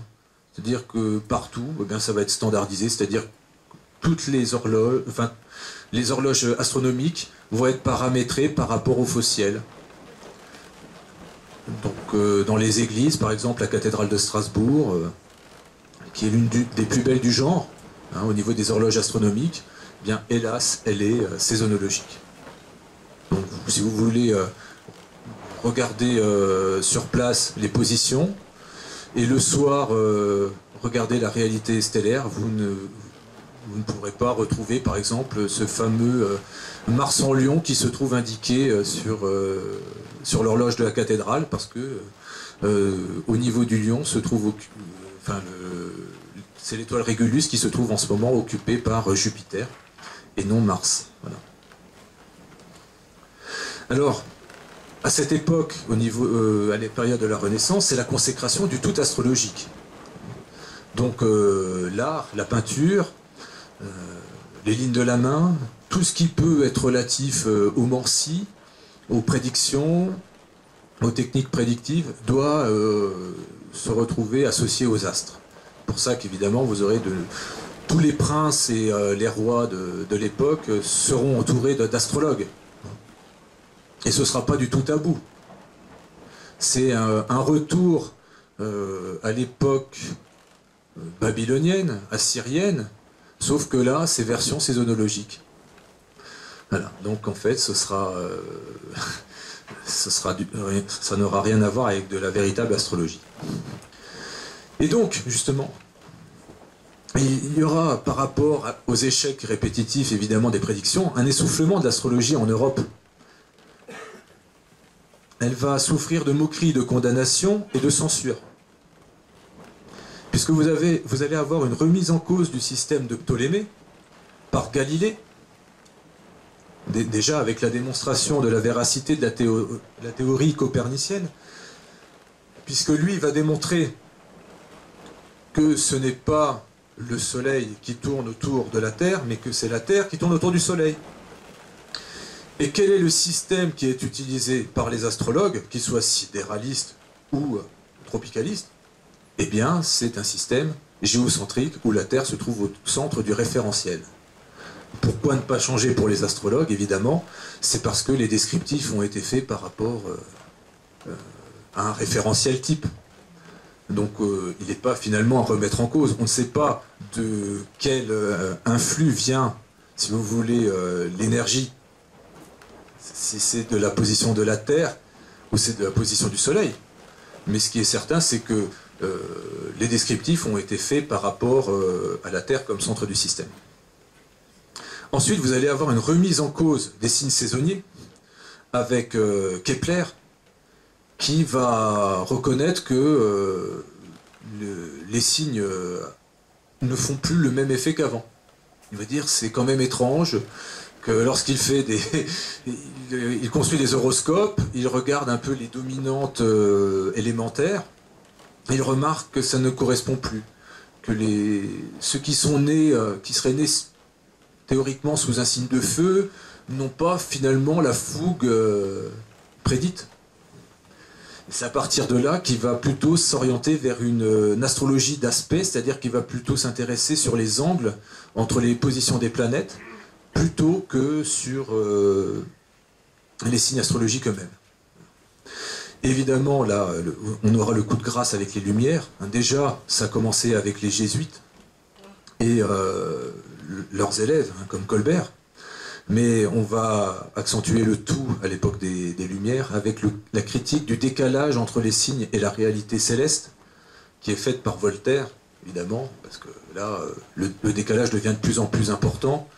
On est à peu près à 18 degrés de décalage en arrière, donc ça ne correspond plus à rien, ça devient insignifiant.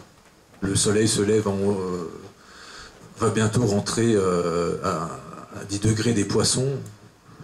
Quel est l'intérêt de faire de l'astrologie si ce qu'on regarde dans le ciel ne correspond plus à la carte hypothétiquement du ciel, comme on l'appelle. Je vous fais la carte du ciel, mais bon, ça ne correspond pas. Et donc là, évidemment, ça va porter un coup dur à la réputation de l'astrologie en général. Et donc, ça va donner un tournant astrologique à l'époque contemporaine, avec Charles-François Dupuy, grâce à qui on va justement découvrir que les cultes religieux ne sont que l'émanation de l'interprétation des cycles astrologiques.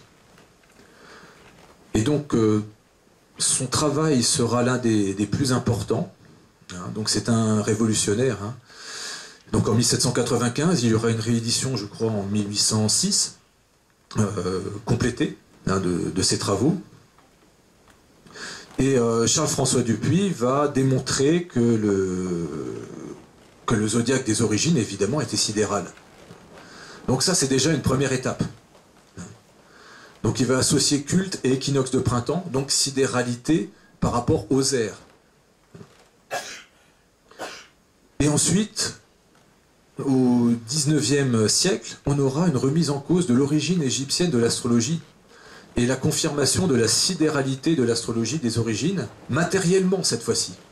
Parce que là, on ne va pas s'appuyer seulement sur des textes ou des données astronomiques uniquement indiennes, puisqu'il s'était appuyé, Charles-François Dupuy aussi, sur le Surya Siddhanta, donc un ouvrage astronomique ou astrologique, ça dépend comment on l'interprète, indien. Là, ici, on va avoir des tablettes avec des présages, avec des données mathématiques. Et donc, vous allez avoir de nombreux chercheurs anglo-saxons et aussi germanophones qui vont carrément conclure que l'astrologie des origines était un fait strictement sidéral. Il n'y avait en aucun cas de calcul déterminé à partir de l'équinoxe de printemps, comme l'ont fait les Khorasaniens à l'époque d'Abou-Massar et qui a contaminé toute l'Europe. Et donc vous avez aussi cette image de la découverte officielle de l'origine sidérale du zodiaque à travers les observatoires indiens, puisque c'est vrai, il y avait des missionnaires jésuites qui étaient partis en Inde également et qui travaillaient sur les observatoires indiens et qui ont pu constater, ils ont eu accès déjà à leurs travaux et ils ont pu constater aussi que si la culture indienne, se disait-il, était l'une des plus anciennes de l'histoire, pourquoi ces Indiens pratiquaient-ils une astrologie sidérale et que nous, on ne pratiquait pas? une astrologie sidérale en Europe. Donc tout ça, évidemment, a commencé à travailler de nombreux chercheurs. Alors, cette confirmation de la sidéralité du zodiaque et des origines a conduit à l'apparition de mouvements astrologiques sidéralistes en Occident.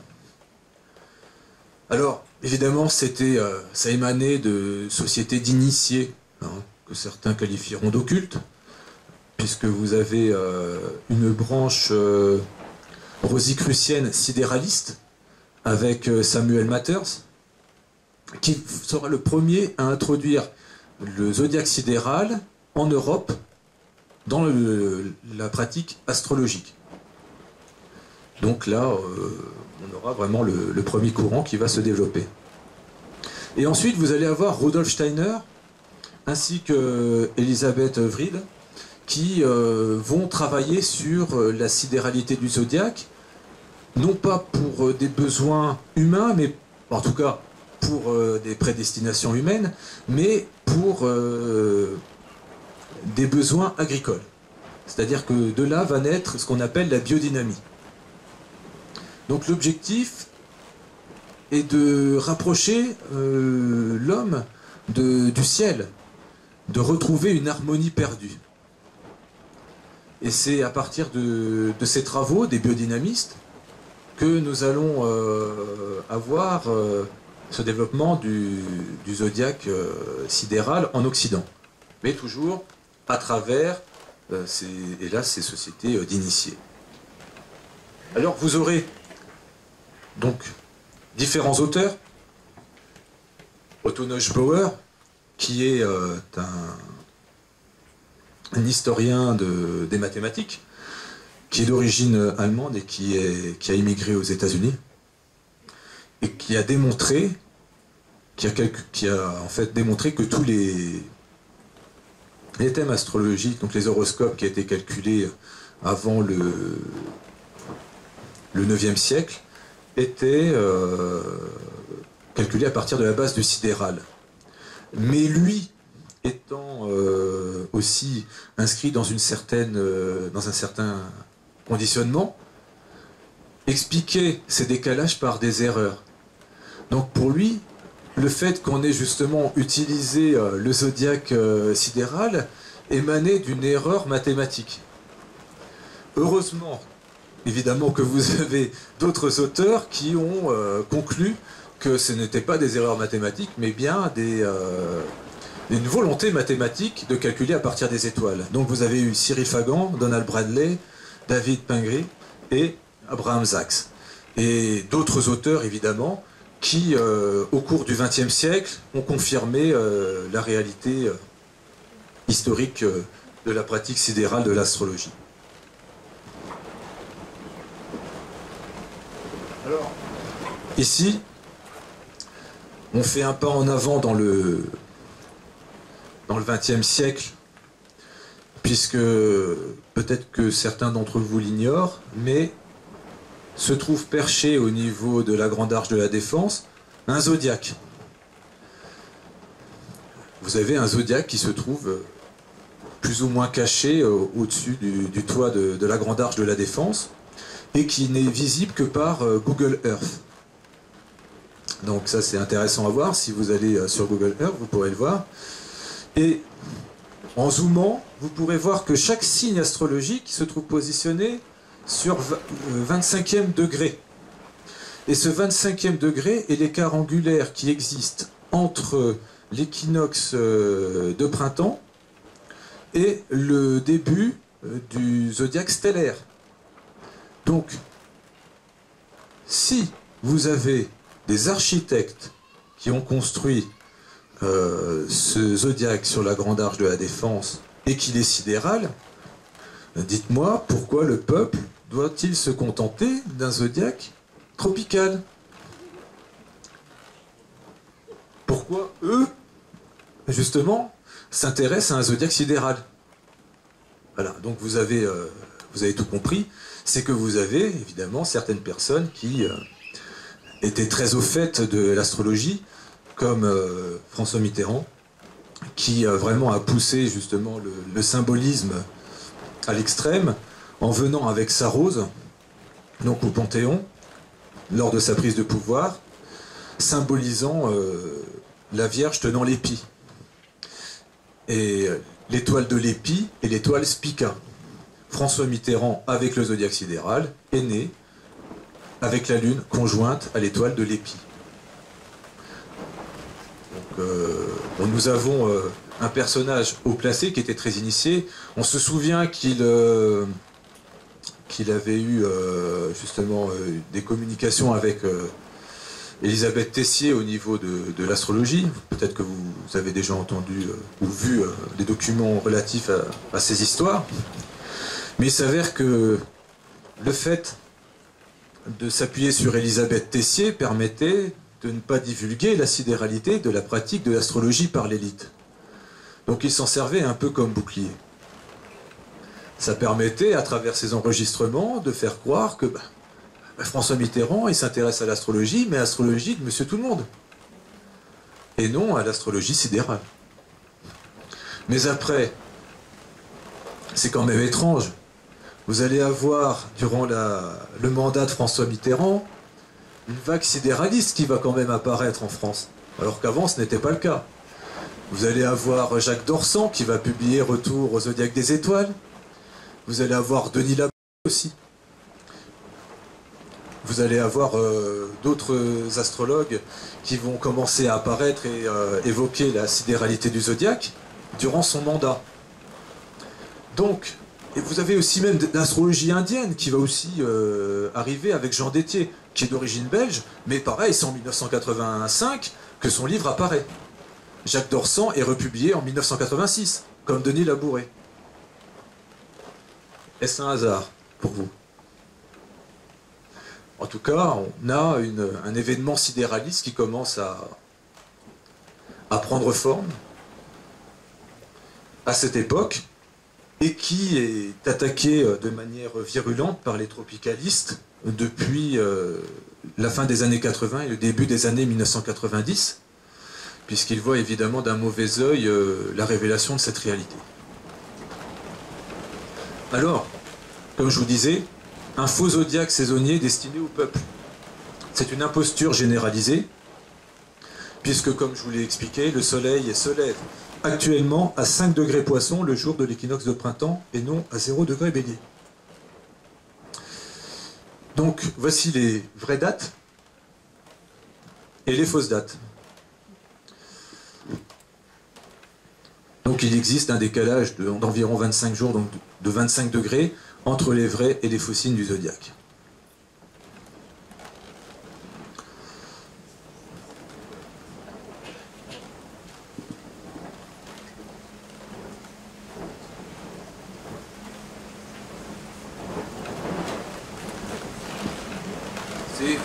C'est simple, hein, c'est presque un signe.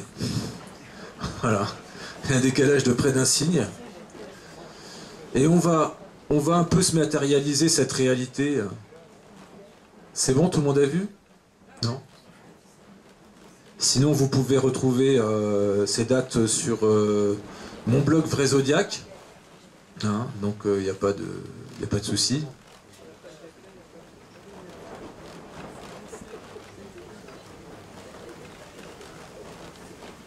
C'est bon? Alors là,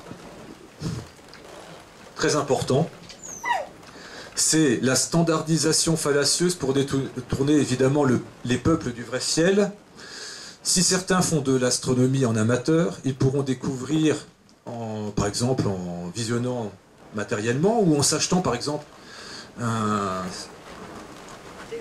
un ouvrage de type Science et Vie ou Science et Avenir. Ils pourront découvrir à la page Ciel du mois les positions des planètes et pourront comparer avec les éphémérides astrologiques si ça correspond bien ou pas avec la réalité. Et vous verrez que toutes les données qui se trouvent ici ne correspondent pas évidemment à la réalité stellaire, à la réalité qu'on peut voir à l'œil nu. Mais par contre, comme tout est standardisé, c'est aux sidéralistes, donc aux vrais astrologues, de faire l'effort de calculer par eux-mêmes le décalage existant. Donc vous avez à chaque mois le nombre de degrés à décaler, donc à chaque fois, à retirer pour trouver les véritables positions. Alors, les premiers, évidemment, journaux se sont développés qui ont permis de standardiser le zodiaque, comme Horoscope. Évidemment, la presse féminine aussi, qui chaque année fait 2 ou 3 numéros consacrés aux horoscopes, l'horoscope de l'été, etc. Habillez-vous selon votre signe et compagnie. Ben, c'est toujours avec de la saisonnologie. Mais ça concourt, si vous voulez, au conditionnement intellectuel. Ça concourt à la diffusion du faux zodiaque.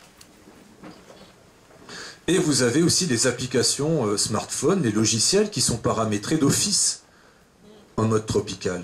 Rares sont les logiciels qui proposent le vrai ciel. Vous êtes souvent obligé, lorsque vous téléchargez, des très bons logiciels, qui sont très bien faits esthétiquement, mais qui sont paramétrés avec un ciel inexistant. Donc ça, c'est pas intéressant. Mais il en existe certains qui sont très bons, comme ProAstro, c'est celui que j'utilise, qui est gratuit, que vous pouvez télécharger, qui fonctionne que sur Windows, évidemment, oui. Mais vous avez aussi un logiciel sidéral qui fonctionne sur Mac, mais pareil, il est en allemand. Et donc, si vous êtes familier de cette langue, mais pareil, ce ne sont pas des cartes circulaires comme des cartes astrologiques couramment développées en Occident, ce sont des cartes carrées puisque c'est un logiciel indien. D'astrologie indienne qui utilise le sidéral par nature. Sinon, pour voir le vrai ciel, vous avez aussi le logiciel Stellarium.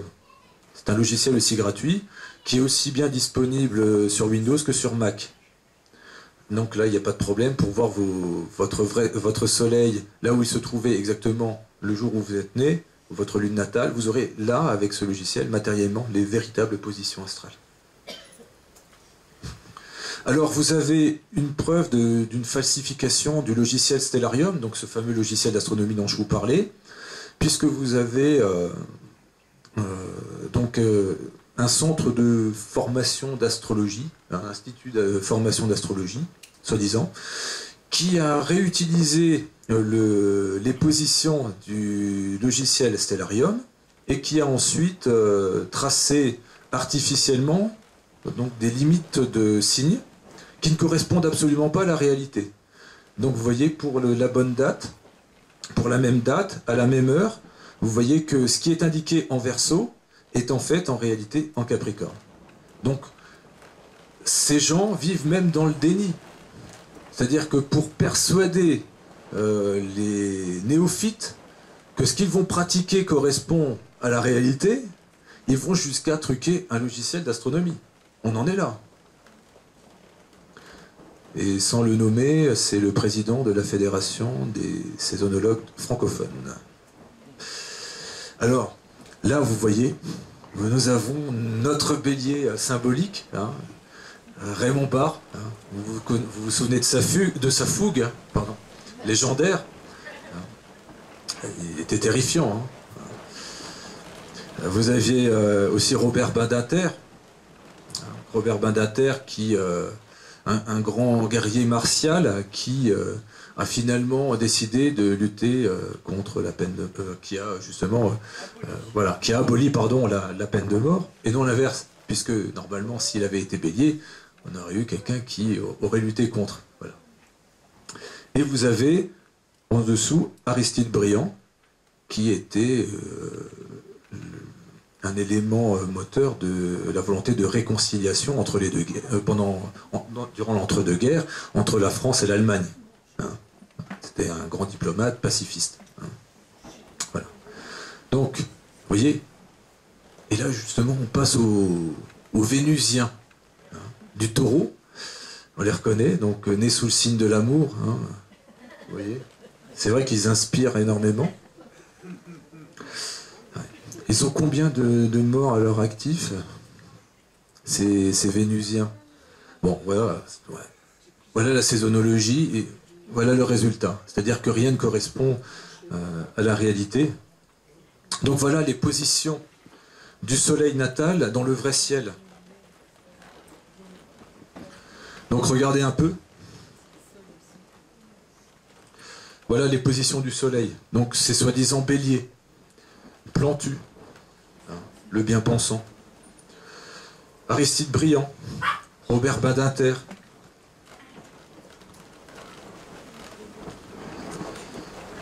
Al Gore. Ah tiens, c'est quand même bizarre, Al Gore. Il défend le réchauffement climatique ou il lutte contre le réchauffement climatique? Ils veulent l'éteindre, je crois, hein. C'est un signe d'eau. Hein. Bon, apparemment, pour les saisonnologues, c'est un signe de feu. Hein. Il vaudrait plutôt activer le réchauffement climatique, pour eux. Helmut Kohl, main dans la main avec François Mitterrand. Quel acte de bélier! Ah oui, un acte martial. Et évidemment devant un monument aux morts qui est associé évidemment à la constellation des poissons. Vous avez Kofi Annan, diplomate, grand diplomate aussi, pour la paix, et le fameux Raymond Barre, symbole de la fougue en politique.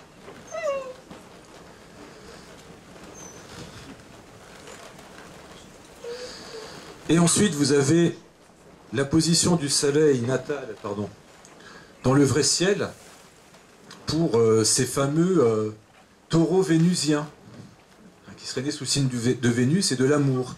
Là, vous avez, finalement, vous voyez, ce taureau s'est transformé en bélier.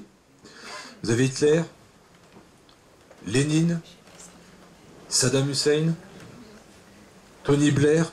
Quel pacifiste, hein, Tony Blair, vous vous souvenez, hein. Donc il faut faire la guerre à la Serbie, il faut faire la guerre à l'Irak, à tout le monde. Karl Marx, c'était quoi? C'était faites la paix? Non, c'était la lutte des classes. Hein. Bon. Harry Truman, c'est Hiroshima et Nagasaki, avec le sourire. Et évidemment Che Guevara, symbole guerrier en personne. Donc, à partir de là, on voit bien qu'il y a un souci au niveau interprétatif. Et on peut multiplier les exemples comme cela. Notre actuel président serait lion. Hein, je ne demande pas de rire, mais... Voilà. Il est né le 12 août, donc il serait lion. Donc fastueux, dominateur. Sûr de lui. Donc,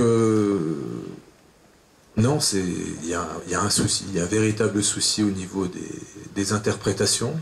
Michael Jackson serait du signe de la Vierge aussi.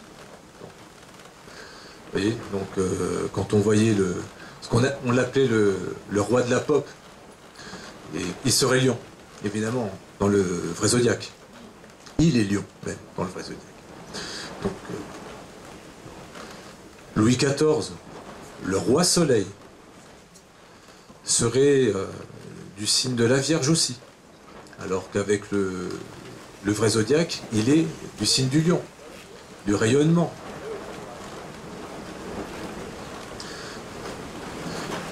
En outre,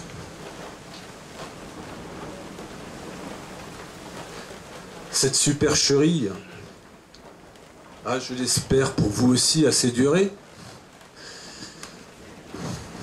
Et donc, comme on peut le voir ici, donc je vous avais préparé la carte actuelle, vérifier par soi-même la supercherie avec des logiciels d'astronomie ou à l'œil nu, c'est faisable. Donc, pour les saisonnologues, la Lune devait se trouver à 18 degrés et Gémeaux pour le 9 août 2015 à 15h51. Donc, vous voyez, il est en Gémeaux. Et là, je regarde avec le logiciel d'astronomie, vous voyez la Lune? Bon, voilà, un point d'interrogation. Et ensuite, vous avez la Lune qui se trouve en Taureau, observable dans le ciel. La nouvelle Lune, bientôt. Et qui se trouve à 23 degrés pour le 9 août 2015. à 15h51. Le vrai ciel est enfin retrouvé.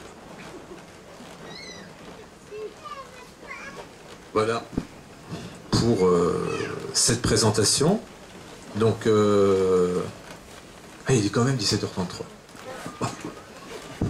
Merci Patrice, merci beaucoup. De rien.